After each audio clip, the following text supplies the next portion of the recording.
చంద్రబాబు రాజకీయ చాణక్యుడు అంటారు.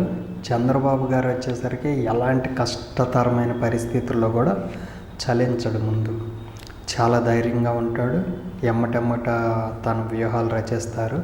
తనకి ఏది కావాలి, ఎలా కావాలి, ఆ విధంగా మొత్తం సెటరేట్ చేస్తాడు.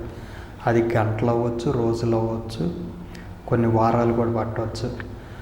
2019 ఓటమి అంటే భారీ ఓటమి, జగన్ వచ్చేసరికి భారీ గెలుపు, ల్యాండ్ స్లైడ్ విక్టరీ. ఉమ్మడి రాష్ట్రంలో రాని సీట్లు కూడా జగన్ కొట్టడం అనేది పెద్ద టీడీపీకి పెద్ద షాక్ అనుకోవాలి. 23 సీట్లు పరిమితం అవటం అనేది టీడీపీ చరిత్రలో కూడా స్థాపించినప్పుడు నుండి ఇప్పటి వరకు అలాంటి గడ్డు పరిస్థితులు అయితే ఎప్పుడు ఎదుర్కోవాలేదని చెప్పుకోవాలి. తర్వాత తను అనుకున్నట్టు జనసేనతో మంచిగా మూవ్ అయ్యి బీజేపీతో పొత్తులో ఉన్నా కూడా మళ్ళీ తనతో పొత్తు పెట్టుకునేలాగా చేశారు.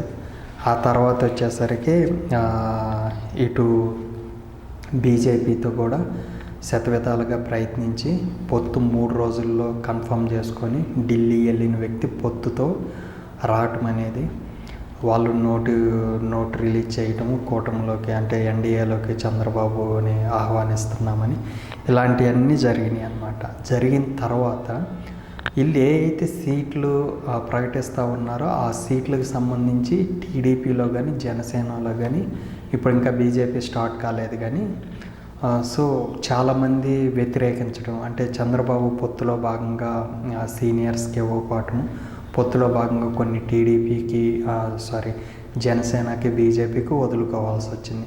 కానీ ఎప్పుడు చంద్రబాబు ఏమనుకునే వాళ్ళు, ఇక్కడ రాని వాళ్ళని అక్కడ పంపించి అక్కడ నుండి సీట్లు ఇప్పించవచ్చు అంటే మిగతా పార్టీలోకి. సో దానికి ఉదాహరణ ఏంది, భీమవరంలో టీడీపీ వ్యక్తిని జనసేనలో పంపించి ఆ టికెట్ తనకు ఓకే చేయటము. తర్వాత 2వ సీటు పవన్ కళ్యాణ్ నిలబడింది గాజువాకలో కూడా ఆ సీటు టీడీపీ తీసుకొని అక్కడ కూడా జనసేనని ఎలాంటి అభ్యంతరం లేకుండా చేసుకోవటము. భీమవరం గాజువాక సీట్లు వీళ్ళకి ఓకే అయిన తర్వాత తీసుకెళ్ళి పిఠాపురంలో వేయటము. అక్కడ టీడీపీ రెబల్ అభ్యర్థిగా వర్మ నిలబడతారనుకున్నారు. అక్కడ పెద్ద రచ్చ జరిగిన తర్వాత పవన్ కళ్యాణ్ సపోర్ట్ చేస్తానని తనతో మాట్లాడి ఓకే చేయటము. తర్వాత తెనాలి అది ఇంకొక సీట్ వచ్చేసరికి నాదెళ్ల మనోహర్, ఆ సీట్లో వచ్చేసరికి ఆలపాటి రాజాకి ఇవ్వకపోవటము, అక్కడ గొడవలు జరగటము. సో కూటమి అయిన తర్వాత ఎక్కువ అంటే సీట్లు కూడా జనసేన వదులుకోవాలని రావటము, అంటే 24 నుండి 21కి వచ్చింది, 3 ఎంపీల నుండి 2కి వచ్చింది. తర్వాత టీడీపీ నుండి సీటు ఇవ్వలేని పరిస్థితిలో ఉన్నప్పుడు వాళ్ళని తీసుకెళ్ళి జనసేనలో జాయిన్ చేసి అక్కడ సీట్లు ఇప్పించటము. తర్వాత బీజేపీ నుండి కూడా అదే ప్లాన్ వర్కౌట్ చేయాలనుకున్నారు, వాళ్ళైతే ఒప్పుకోలేదు. బీజేపీకి సంబంధించిన చాలామంది అధిష్టానానికి లెటర్స్ రాయటము బాహాటంగా, దాని మీద వచ్చేసరికి ఎవరైతే వ్యతిరేకిస్తున్నారో వాళ్ళంతా సైన్ చేసి పంపడం, ఇవన్నీ చంద్రబాబు నాయుడు ఊహించలేని అన్నమాట. ఎప్పుడు చివరిదాకా అంటే నాన్స్తా వచ్చేసి సర్దుమణుగుతీలే అనుకున్నారు. కానీ ఇక్కడైతే ఇప్పుడున్న పరిస్థితుల్లో అలాంటి సర్దుమణిగే పరిస్థితులు లేవు. టీడీపీ నిలబడిన చోట జనసేన బీజేపీ ఎంతవరకు కోఆపరేట్ చేసింది, జనసేన నిలబడిన చోట టీడీపీ బీజేపీ ఎంతవరకు చేస్తాయి, తర్వాత బీజేపీ నిలబడిన తర్వాత టీడీపీ జనసేన ఓట్ షేర్ ఎంతవరకు వాళ్ళకి వెళ్ళిద్ది అనేది పెద్ద క్వశ్చన్ మార్క్గా మారింది. సో వీటన్నిటి వల్ల కూటమి ఇప్పుడు ఫెయిల్ అయిద్దా సక్సెస్ అయిద్దా అనేది చూడాలి.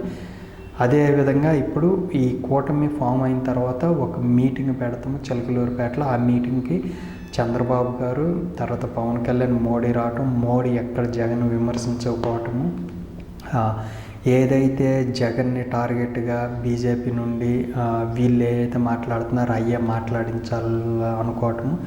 బీజేపీ అంటే నరేంద్ర మోడీ వచ్చినప్పుడు టీడీపీ వాళ్ళు ఎవరు రావద్దని చెప్పటము, అంటే విమానాశ్రయానికి అక్కడ కూడా టీడీపీ వాళ్ళు వెళ్ళి ఆహ్వానించడం, లోకేష్ ఆహ్వానించినా కూడా అంతంత మాత్రమే ఉండటం. తర్వాత స్పీచ్ కూడా వాళ్ళు ఏదైతే సెంట్రల్ కమిటీ ఇచ్చిందో దాన్నే మోడీ ఫాలో చేయటం అన్నీ చేయటము.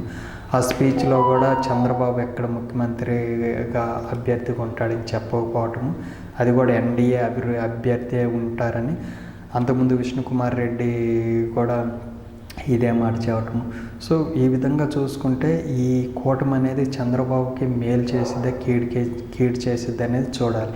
ఈ కూటమి వల్ల వచ్చేసరికి మళ్ళీ ఎస్సీ ఎస్టీ తర్వాత మైనారిటీ ఇలాంటి వర్గాలన్నీ దూరం అవుతాయి బీజేపీతో. అదే జనసేనతో ఉంటే రిజర్వేషను కాపు రిజర్వేషన్ అన్నారు కాబట్టి బీసీల నుండి రిజర్వేషను వాళ్ళకి లాస్ అయింది కాబట్టి అటు నుండి వాళ్ళు బీసీలు ఎప్పుడు టీడీపీకి విన్నమ్మకని చెప్పుకునే వాళ్ళు ఆ టీడీపీకి ఓట్లు వేస్తారా లేదంటే మళ్ళీ లాస్ట్ టైం లాగా జగన్ సైడ్కి వేస్తారా అటే ఉండిపోతారా అనేది చూడాలి.